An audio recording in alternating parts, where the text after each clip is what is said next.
What's up, everybody? Welcome back to the channel. Thanks for tuning in. I do appreciate it sincerely. I want to dig. Those of you that follow me,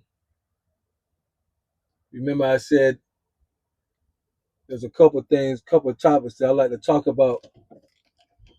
The main one is relationships, race, career, a little bit of religion. So I want to dig into a kind of, I don't want to call it religious, spiritual principle, but it comes out of the Bible. I want to talk about worrying, something that at some point in our life we all deal with to one degree or another. And in the times that we live in, where people are losing their jobs left and right, you can go you can go to you can go to the hospital, and this will happen somewhere in America today. You can go to the hospital for a random checkup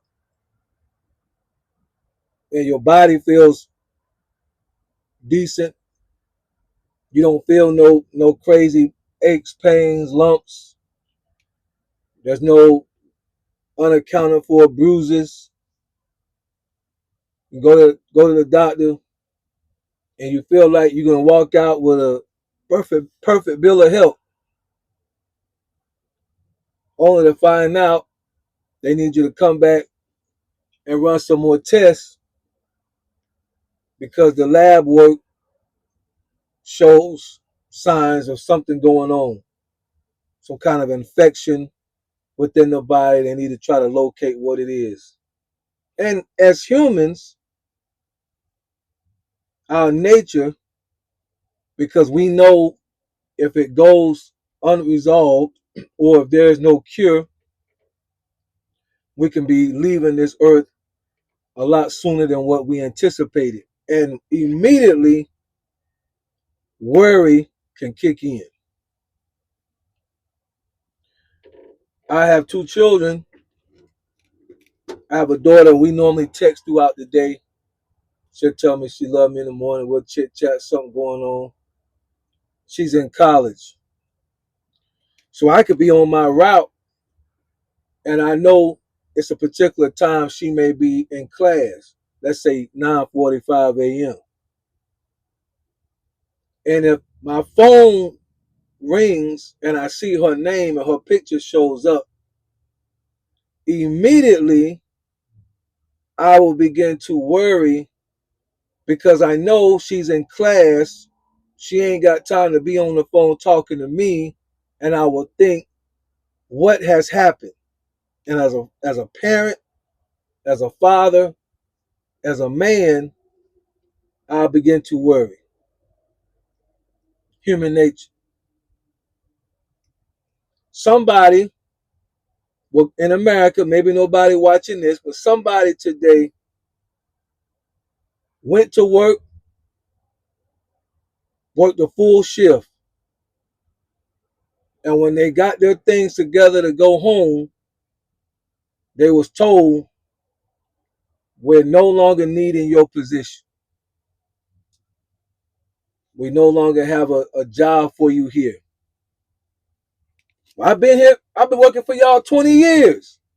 We understand that, appreciate it. We don't have a spot for you. I've been loyal to y'all. I ain't took a day off. I only been sick twice. Thank you. Thank you. We do appreciate it. We got an ink pen and a magnet to put on your refrigerator that says 20 years of service.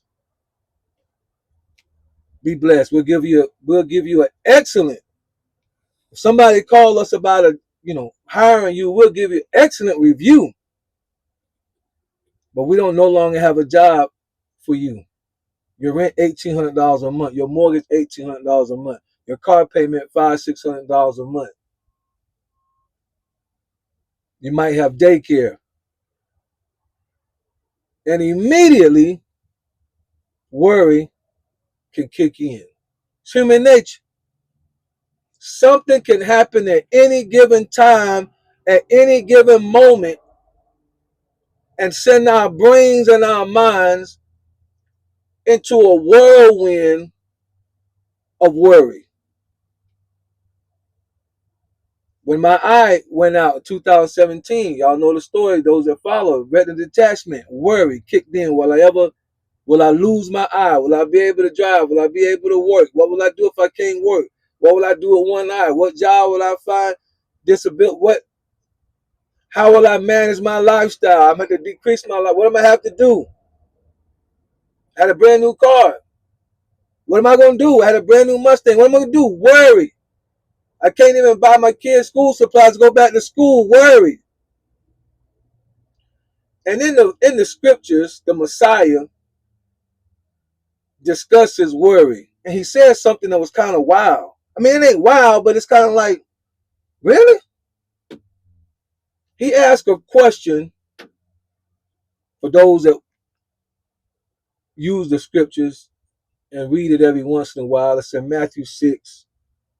I believe it's around verse 25. Go down there somewhere. Read the whole thing, but when he starts talking about worrying, I think go down around 25, 26. And he's going to say, which of you, paraphrasing, who among you, by worrying,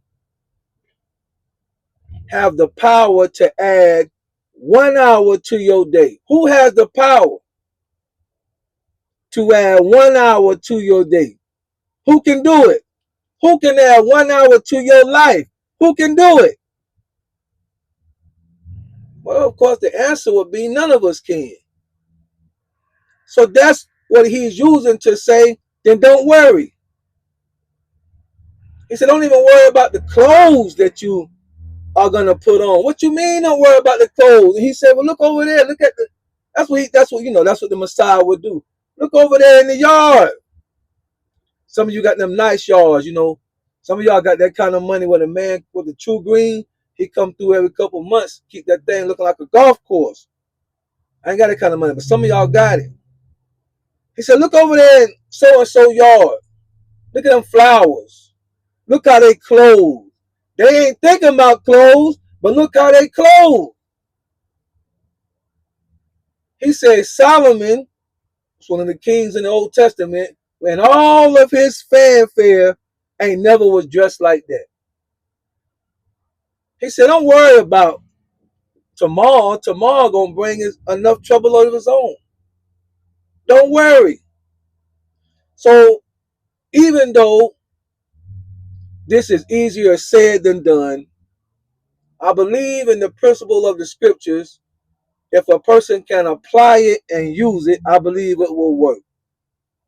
So I want to say today, no matter what's going on in your life right now, husband told me he don't love me last night. Don't worry. I can't tell you how not to do that. All I can tell you is what the Messiah said. Don't worry. If you can't add 1 hour to your life, Messiah say don't worry.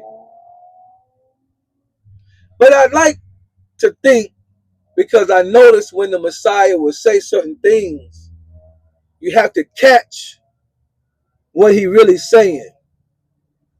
Professor X don't have the power to add 1 hour to my life, but the Messiah has all the power.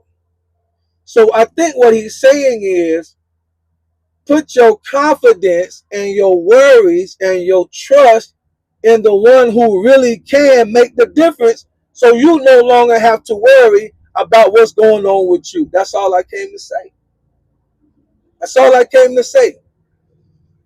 I'm not telling right now in this video any non-believers switch over to Christianity real fast. I'm not doing that. What I'm saying is, I'm asking the question, who has the power to add an hour to your life? If you was supposed to check out of here in 30 minutes, what force or power or being has the ability to extend your life another hour? Whoever that is, put your confidence and your worries on him when you begin to worry about what you're going through, and find peace in the fact that that same power puts clothes on the grass in the field. Hopefully this helps somebody today. It's got me through several times. All of us have been in a situation where we had to, quote unquote, throw our hands up, as the song says, and say, Messiah, take the wheel. I can't do it no more. All of us have been there. All of us have been there. Everybody that watched my channel, the demographic say between 35 to 60 something years old. Anybody in that demographic has been at a point in your life where you had to throw your hands up and say, I can't do this by myself. You may not have been to church in 10 years. You may not have been to church, or you may only go to church on Easter. You may only go to church or the temple doing Ramadan. You may only go. We've all been to a place in our life where it got so heavy, we had to throw our hands up and say we need something greater than us to carry us through. That's all I want to say. Whoever can add an hour to your life, put your worries in their hands. I can't tell you how to do it. I can just tell you what to do. That's the words from the Messiah. And I ain't the Messiah. I'm just telling you what it came out the scriptures. Let's talk about it in the comments. I appreciate y'all for rocking with me. Anybody ever been there? What I talked about, put it in the comments. You ain't got to tell your whole story. Just say, yeah, I've been there. And I appreciate y'all. We'll see you on the next one. Peace.